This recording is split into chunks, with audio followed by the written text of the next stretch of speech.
19h45 à la télévision Labari. Messieurs, dames, bonsoir et bienvenue à cette nouvelle session d'information du mercredi 2 septembre 2020.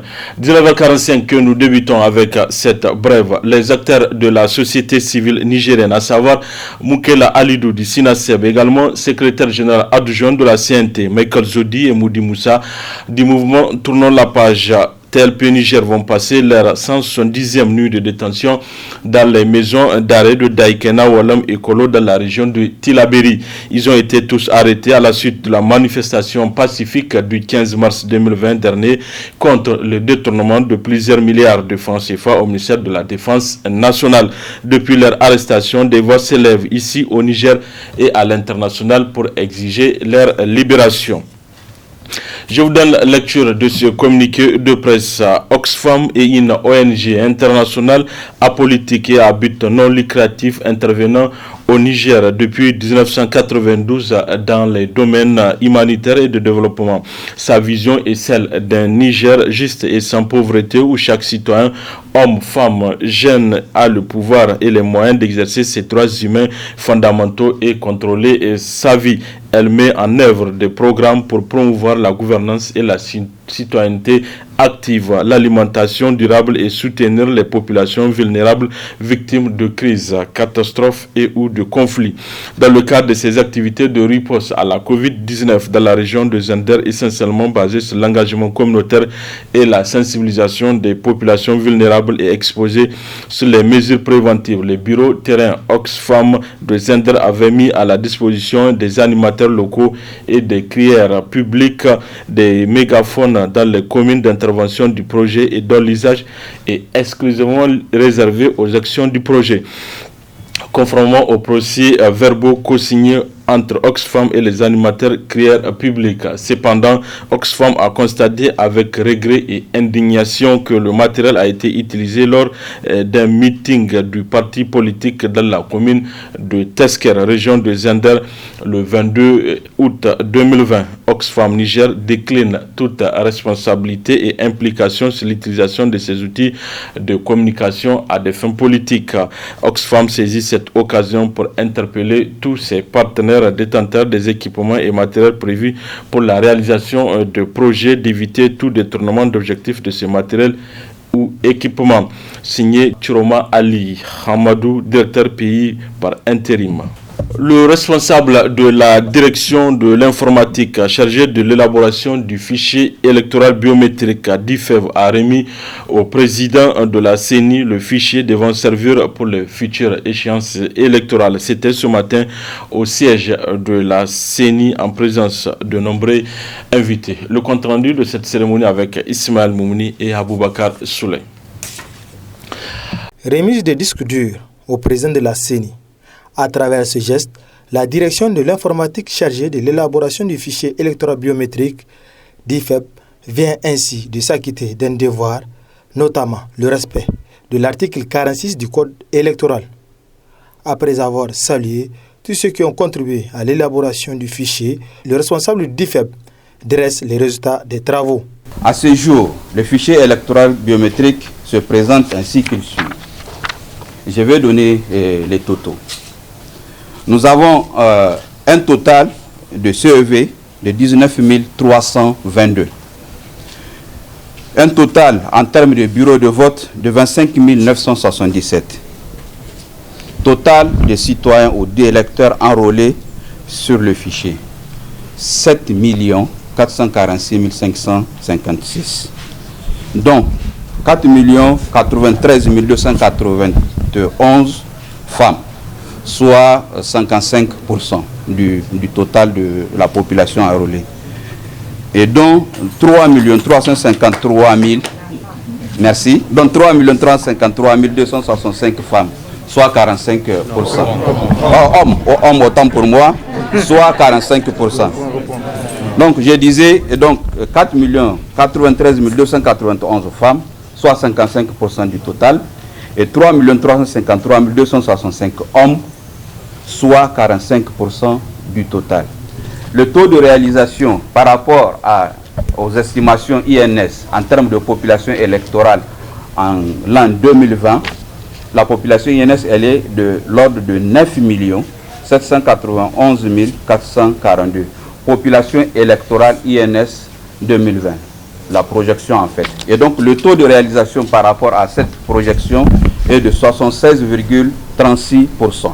Notre équipe reste mobilisée pour relever les prochains défis, dont entre autres l'édition des cartes d'électeurs, de la liste électorale biométrique définitive, l'enrôlement de la diaspora dès que les conditions le permettent et la perspective de la révision du fichier en 2021. Très heureux, le président de la CENI a salué les partenaires pour leur accompagnement sans faille pour la réussite du processus électoral avant d'adresser ce message. Ce fichier, conformément à la loi, doit faire l'objet d'un audit, va l'être. Les différents partenaires politiques et civils l'ont voulu, la CENI est d'accord et nous avons sollicité la venue de partenaires très importants qui sont l'Union africaine, l'OIF et qui vont nous accompagner de la façon la plus fraternelle dans la réalisation de l'audit de ce fichier. J'invite à cette occasion les différents acteurs, je dis tous les acteurs, à organiser un sursaut pour que nous puissions ensemble aller vers un fichier fini et définitif accepté, que nous puissions organiser des élections qui déboucheront sur des résultats valables, acceptés par tous. Et c'est à ce prix que nous pourrions nous honorer et nous enorgueillir. Il faut que nous puissions et nous devons arriver. Ce fichier qui sera remis aux officiels dans les jours à venir va être audité par des experts avant d'être validé. Rappelons que les Nigériens vivant à l'étranger n'ont pas pu être enregistrés sur ce fichier. Le Rassemblement national africain RANA a enregistré l'adhésion des militants de plusieurs formations politiques de Maradi. L'annonce a été faite officiellement le lundi dernier au cours d'un grand meeting à Gabi, une adhésion qui vient aussi réconforter les responsables du parti RANA de Maradi. Précision dans cet élément. Ce lundi 31 août 2020, ils étaient nombreux, militantes, militants et sympathisants d'autres formations politiques de la commune de Gabi, département de Madarumfa, région de Maradi, à se réunir pour déclarer publiquement leur adhésion au parti du Rassemblement national africain du docteur Hamidou Mamadou Abdou. Nous, militants et sympathisants des partis RSD Gaskia, PNDS Taraya, MDC Yerda, ANDP Zamalafia, Assalam de la commune rurale de Gabi, faisant la déclaration de la teneur suivie. Considérant l'injustice affichée par les dirigeants de ces partis, considérant la négligence notoire des dirigeants à l'égard des militants du département de Madarumfa en général et ceux de la commune de Gabi en particulier, vu le non-respect du protocole d'accord arrêté lors des rencontres de prise de décision pour les nominations, à compter de ce jour, lundi 31 août 2020, décidons de rompre notre adhésion au sein de ces partis pour adhérer et soutenir la candidature du docteur Hamidou Mamadou Abdou, président du parti Rassemblement national africain RANA. Conseiller le président communal RSD, le président communal MDCRA, le président communal ANDP Zamala, le SG à l'organisation PNDS Taraya, le secrétaire général Assalam. Vive le parti RANA, vive le Niger, je vous remercie. Le secrétaire chargé aux élections et le coordinateur régional, après avoir fait cas de leur grande satisfaction, ont souhaité la bienvenue aux nouveaux adhérents avant de les exhorter à se préparer aux élections locales. Le sentiment qui m'anime en tant que représentant du bureau politique national RANA, c'est un sentiment non seulement de joie, mais aussi de conviction qui nous permet de comprendre qu'aujourd'hui RANA n'est plus à présenter sur l'échiquier politique national nigérien. Et tenez bien, parmi ceux-là qui viennent de faire défection, vous avez vu de vous-même qu'il y a des conseillers locaux, il y a même des gens qui ont prétendu à la députation et même certains qui ont été députés peut-être une fois de leur vie.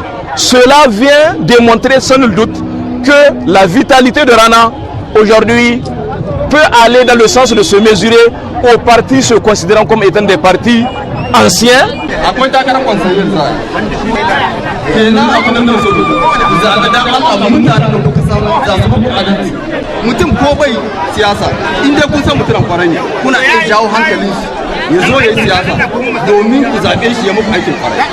Au vu des élections générales qui s'approchent, cette adhésion est d'une importance capitale pour le parti et grâce à cette État de droit, chaîne pénale et acteurs de la société civile, quelle synergie pour la prévention de l'extrémisme violent au Sahel, c'est le thème retenu pour une conférence en ligne ce matin au Sénégal qui a vu la participation de la présidente de APAC Niger avec comme partenaire Konrad Adenauer. Le compte rendu avec Asma Osedou et Halidou Brema. Comment rompre avec la logique de l'opposition systématique des rôles et promouvoir une meilleure synergie dans la prévention du phénomène de l'extrémisme violent? C'est l'objectif visé à travers cette visioconférence initiée par l'Institut Timbuktu qui se tient à Dakar au Sénégal. Une conférence à laquelle a pris part la présidente de l'Association des professionnels africaines de la communication APAC Niger. Les échanges ont porté sur le thème l'état de droit, chaîne pénale et acteurs de la société civile, quelle synergie pour la prévention de l'extrémisme violent au Sahel. La démarche des organisations de la société civile porte essentiellement sur la sensibilisation des communautés pour amener celles-ci à collaborer efficacement dans les actions de prévention. Cette démarche privilégie également la formation des jeunes, des médias, de façon à outiller ces acteurs à appuyer les efforts des États. D'ailleurs, plusieurs partenaires ont compris que la prévention, c'est elle qui peut régler ce phénomène d'extrémisme violent qui est en perpétuelle mutation.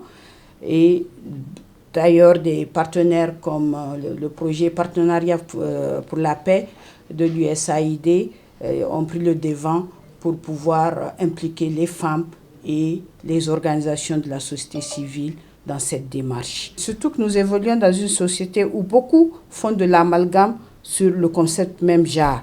Pour eux, le genre, c'est la femme, alors que la femme est un élément du genre. La présidente de APAC Niger s'est apaisantie sur les défis de l'implication de la société civile et des femmes dans les politiques de prévention de l'extrémisme violent. Globalement, toutes ces politiques, en tout cas qui sont en train de naître, en tout cas ne tiennent pas compte du genre. En tout cas, ne prennent pas compte les spécificités des femmes. Pour cela, il faudrait que les pays qui ont des stratégies puissent réviser et celles qui n'ont pas, qui sont en cours, pour le Niger, la stratégie nationale de prévention de la radicalisation et de l'extrémisme violent est en cours. Je pense qu'elle tiendra compte, en tout cas des femmes, de leurs besoins spécifiques et pouvoir intégrer ces questions sexo-spécifiques pour aboutir à une implication effective des femmes et des organisations de la société civile. Je sais déjà dans le processus d'élaboration que, en tout cas, tout le monde a été consulté, les organisations féminines, les leaders communautaires, les leaders coutumiers et religieux et également ont été associés, les chefs traditionnels, tout ça.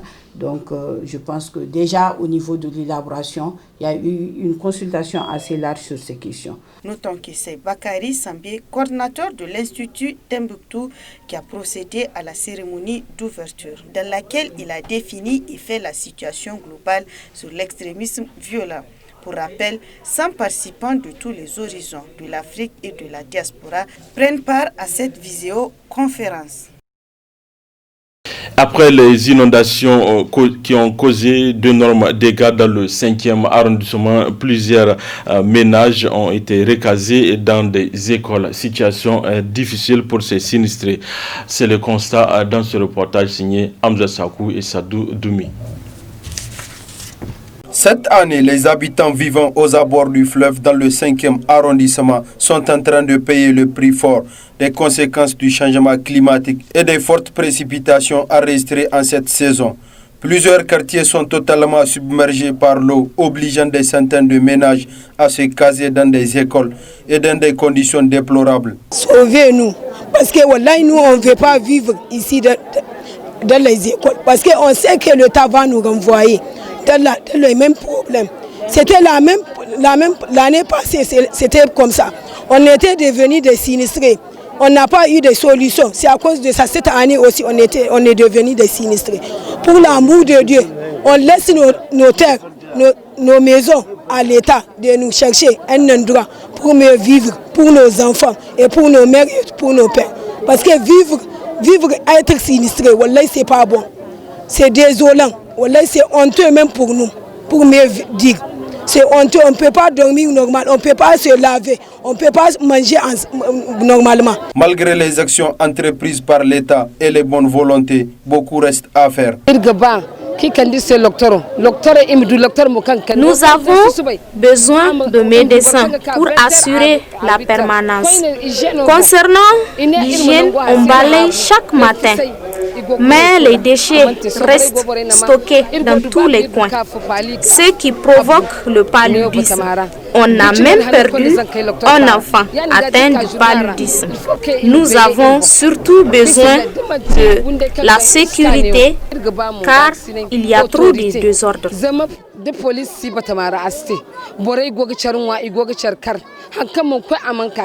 Au vu de la situation de vulnérabilité de ces sinistrés, une chaîne de solidarité doit être créée pour soutenir l'État dans ses œuvres de mettre à l'abri ces milliers de personnes qui ont presque tout perdu. Fabriqués par des Nigériens, les produits artisanaux font la fierté de bon nombre de personnes. Une activité génératrice de revenus qui nourrit aussi bien son homme. Pour en savoir plus, une de nos équipes composée de Stéphanie et Sadoumi ont fait le tour du musée national Boubou Hama.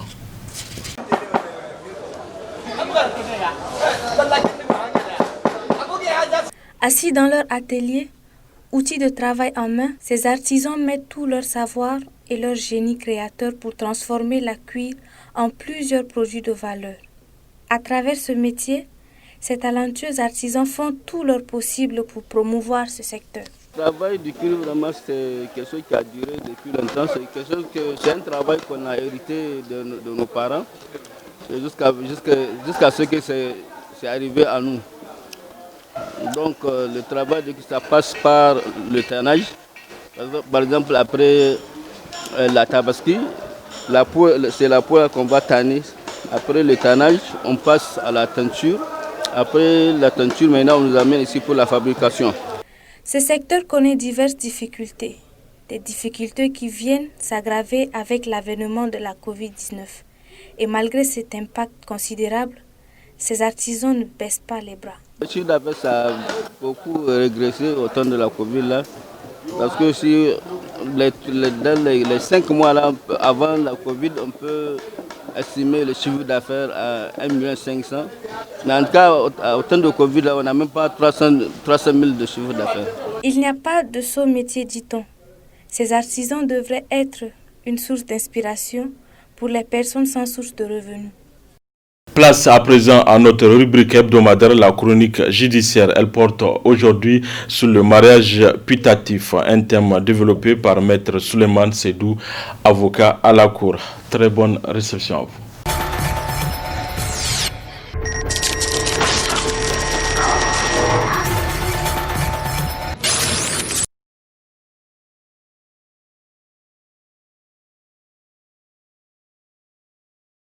Le mariage putatif s'agit là d'une notion qui est propre au droit de la famille.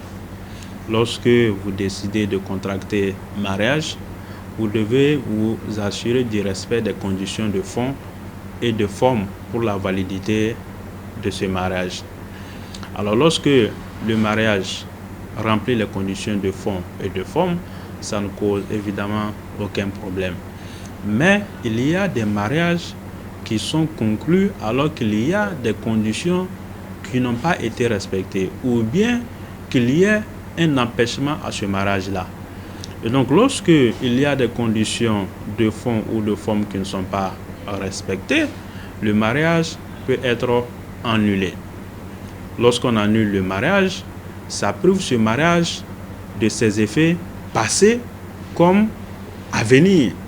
Le mariage putatif, en réalité, c'est un mariage qui est déclaré nul, mais dont les effets passés sont conservés par la loi. Parce que l'un des époux ou les deux étaient de bonne foi au moment de la célébration du mariage. Alors, lorsqu'on prend un exemple de manière pratique, vous pouvez rentrer en relation de mariage avec une personne, alors que cette même personne est déjà dans un autre lien de mariage qui n'a pas été dissous. Alors, si ce mariage n'a pas été dissous, en droit civil nigérien, vous ne pouvez pas contracter deux fois un mariage tant que le premier mariage n'a pas été dissous. Si dans de telles conditions, vous contractez mariage avec une tierce personne et que cette tierce personne ne savait pas au moment de la conclusion du mariage qu'il y a un mariage précédent que vous n'avez pas annulé, naturellement, le mariage sera célébré. Mais si par la suite, cette personne découvre ou on découvre qu'en réalité, vous ne pouvez pas légalement vous marier parce que le mariage précédent n'avait pas été dissous ou n'avait pas été annulé, le second mariage que vous avez contracté sera déclaré nul.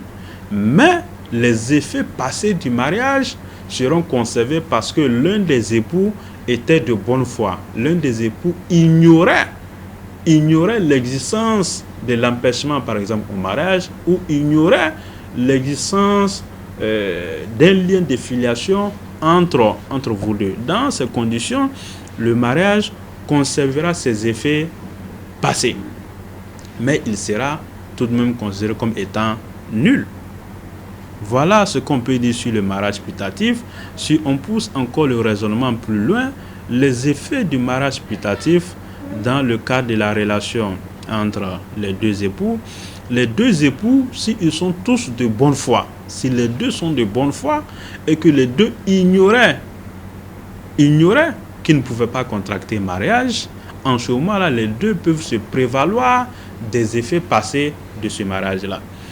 Alors, si c'est un seul des époux qui était de bonne foi, c'est seulement cet époux qui peut se prévaloir des effets passés de ce mariage. Et donc, l'autre époux qui était de mauvaise foi, lui, il ne peut pas se prévaloir des effets passés du mariage. Et c'est également pareil en ce qui concerne les enfants.